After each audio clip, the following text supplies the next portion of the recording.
नमस्कार, मी सुजाता. महासागरच्या खरी खरी मध्ये आपलं स्वागत आहे. पूर्वी लिहिण्यासाठी पेन ऐवजी टाकाचा वापर केला जायचा. त्यावेळी एक पितळी निब असायची आणि शाईसाठी दौत राहायचे. त्या दौतीत एक टाक बुडवून शाळा कॉलेज पासून ते पार घरापर्यंत सर्व ठिकाणी लिखाण केले जात असे. त्या काळी शाळांच्या टेबलावरही दौतीसाठी छिद्र असायचे. त्यात दररोज शाई टाकली जायची. ही काही फार जुनी गोष्ट नाही. ज्यांचे वय 60 आहे त्यांना हे सगळे काही पाठ आहे. पण सामनाकार व काही दिवसांची खासदार त्यासोबतच उभाटाचे तक्रारदार यांच्या दौतीत सध्या काळी शाई आहे आणि या काळ्या शाईत ते जे बोलतात ते लिहिले तर त्या लिखाणाला दूषणेश्वर असे नाव द्यावे लागेल. आपल्या मराठी मातीमध्ये एक म्हण आहे, शुभ बोल रे नाऱ्या. तर नाऱ्या म्हणतो, मांडवाला आग लागली. आम्ही शुभ बोलणाऱ्या असे म्हणून महाभारतातल्या संजयची वाट पाहत होतो.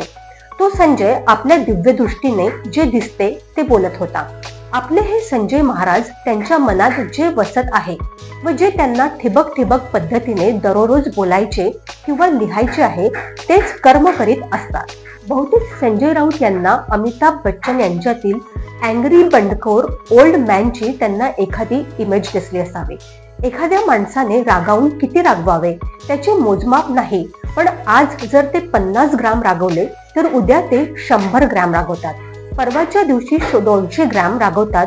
अशा प्रकारे त्यांच्या रागाचा तोरा मोराच्या पिसाऱ्याप्रमाणे भरभरीत आणि जर्जरीत असतो.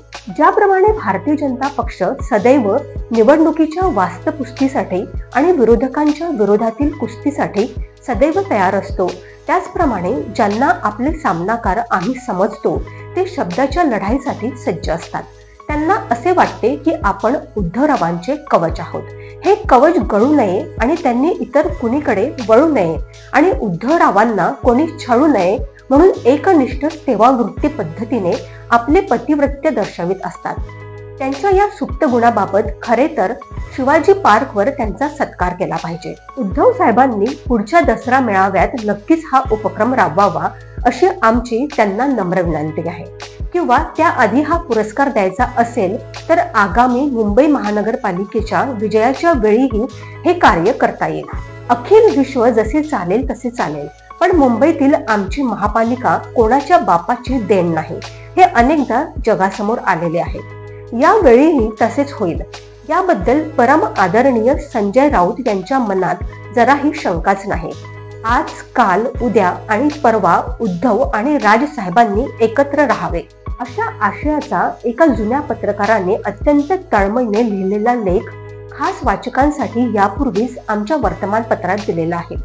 त्याप्रमाणे घडले तर दोन्ही बंधूंची हात मिळवणी नक्कीच काहीतरी कमाल करू शकते. त्यात त्या संजय साहेबांची फोडणी मिळाली तर ही भाजी अगदी बहारदार होईल यामध्ये कोणतीही शंका नाही. त्यापूर्वी निदान या दोन ठाकरे बंधूंनी नवी सेना उभी करावी आणि संजय राऊत साहेबांच्या लेखणीच्या तेजाने दैदिप्यमान यश मिळवावे असे आम्हाला वाटते. उद्याच्या पहाटेचा आदित्यही आपल्या प्रकाशाने मुंबईला उजळून टाको हीच आमची शुभेच्छा. अशाच घडामोडींसाठी बघत रहा महासागर. अजूनही तुम्ही आमच्या चॅनलला सबस्क्राईब केलं नसेल तर लगेच सबस्क्राईब करा, लाईक करा आणि बघत रहा महासागर. नमस्कार.